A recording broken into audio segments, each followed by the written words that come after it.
Frankie. Today, we'll be traveling with Dr. Bob so we can learn about a new SCP. It's called 1529.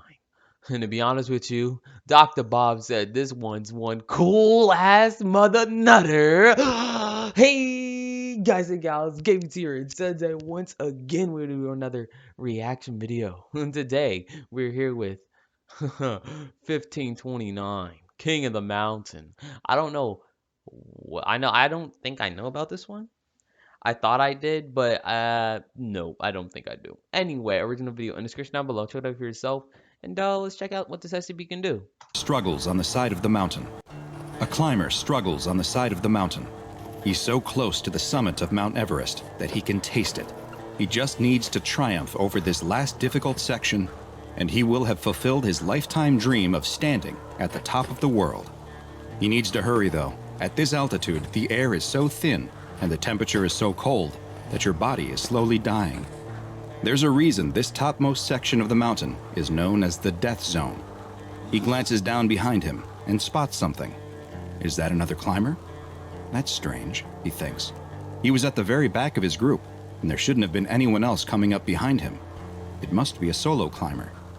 The soloist doesn't look to be moving, though. He's just staring at him, and the climber can't seem to take his eyes off him. Continue. Suddenly, the climber starts feeling odd.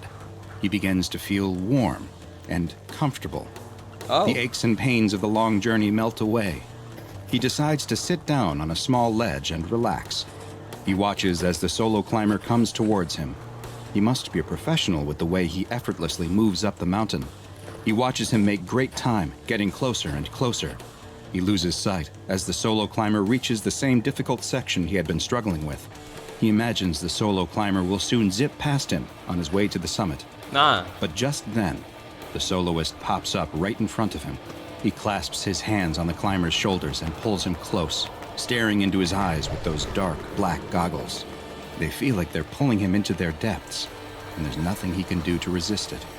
The climber tries to scream, but all that comes out of his mouth is silence. Hi, I'm Dr. Bob. Okay, hold up. Before I let Bob talk his stuff about the scientific research he knows about this SCP, it looks like it's either this SCP actually makes her body feel warm and relaxed, or he tricks you by making you feel warm and relaxed when he makes eye contact or when you make eye contact with it.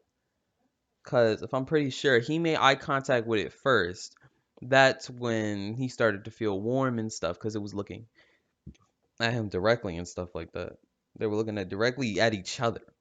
And so I think this guy, this King of the Hill, mountain, whatever, he must be sucking your soul or the energy out of your body. Because as you can see, the guy literally turned to dried up raisin as soon as this man put two hands on his shoulders and looked deep into his eyes.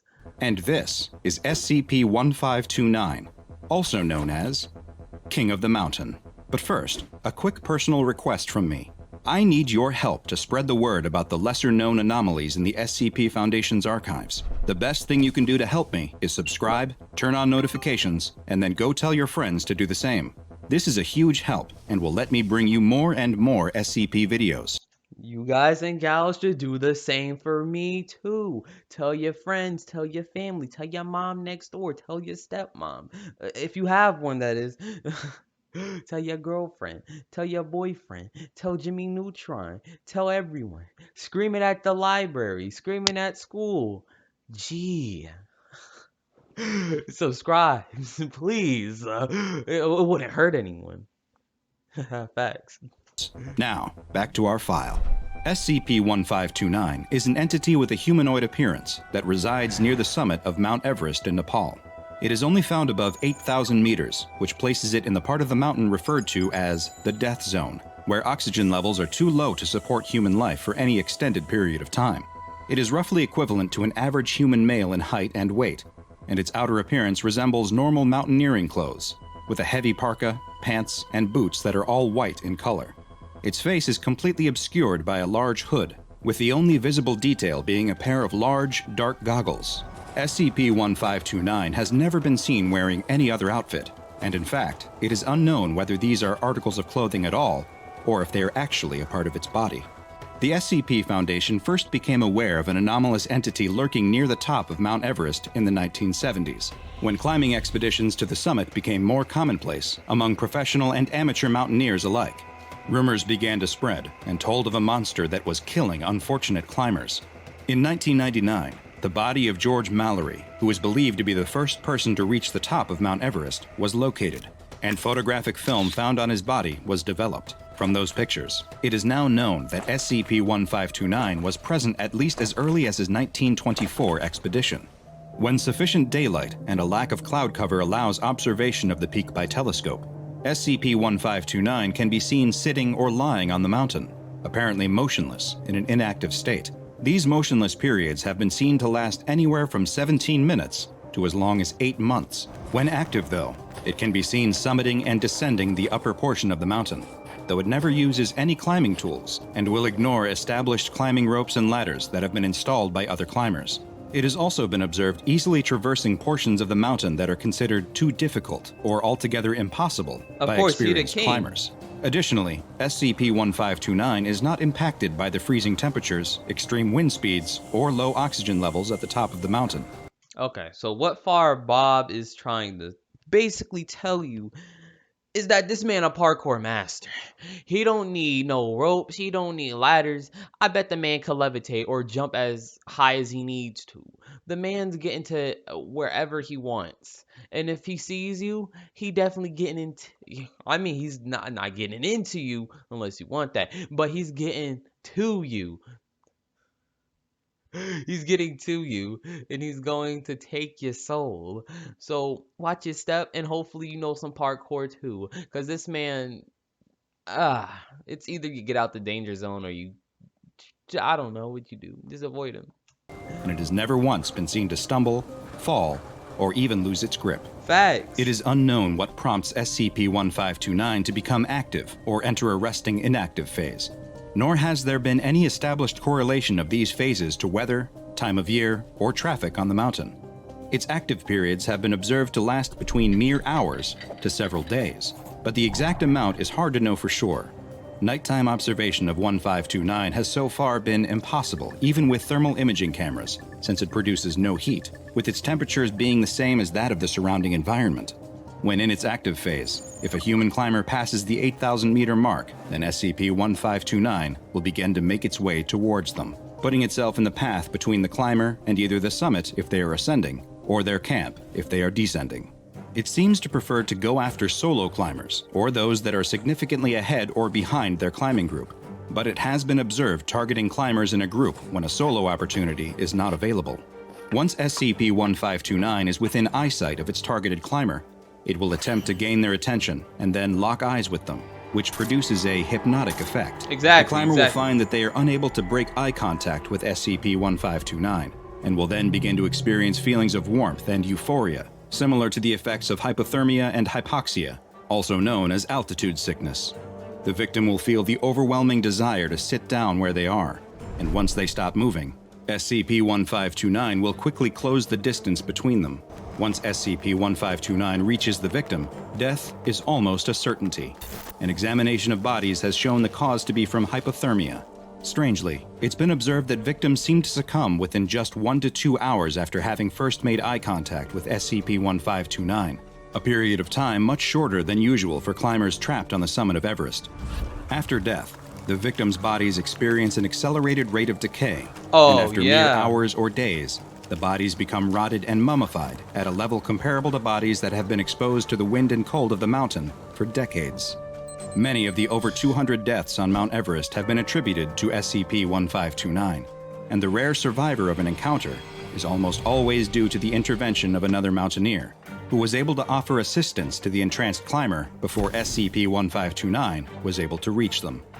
So, no one has ever tried to fight or box this shadow figure, because I do feel like out of the 200 that have died, there has to be at least one person who hasn't made direct eye contact with it, and like literal direct eye contact with it. because that's the effect it's looking for, apparently. Like, I know many people don't look it directly at the eyes. Like, you to look at a mouth, you look at a coat, look at the mask, you're looking at something not eye related. So you're saying no one has ever tried. Actually, do you know how durable that guy is? That's the thing. Who knows how durable he is? Who knows if he could take these blows, these body blows? Who knows he can handle these hands? Who knows? Who knows?